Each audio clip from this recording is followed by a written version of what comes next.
ព្រះអង្គដ៏ចម្រើនហើយពេលដែលនាងដឹងថាទ្រង់ស្លៀកស្បង់ជាពរនាងក៏ធ្វើដូចទ្រង់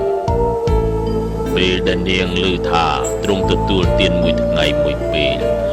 នាងក៏ធ្វើដូចជាទ្រង់ពេលនាងដឹងថាទ្រង់មិនផ្ទុំលើគ្រែនាងក៏ធ្វើតាមពេលនាងនៅតែម្នាក់ឯងរាជាផ្សេងក៏មានចិត្តចំពោះនាងតែនាងបែរជាបដិសេធមិនព្រមតរទៅសោះមហាបពិតមិនត្រឹមតែជាតិនេះទេសូម្បីតែជាតិមុននាងក៏នៅក្បែរបុត្ររហូតហើយបូជាខ្លួនចំពោះបុត្រយសោធារីនាងមានការអត់ធ្មត់ចំពោះការប្រត់ប្រាស់កម្លាំងនេះឯងធ្វើឲ្យយើងមានទឹកចិត្តក្នុងការប្រណិប័តដល់ព្រះពុទ្ធជាម្ចាស់ហើយជាតួនាទីរបស់យើងនៅក្នុងការផ្សព្វផ្សាយព្រះធម៌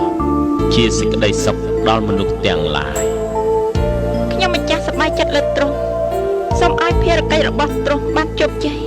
ហើយសូមឲ្យព្រះធម៌រីកពាសពេញផែនដីទៅចុះ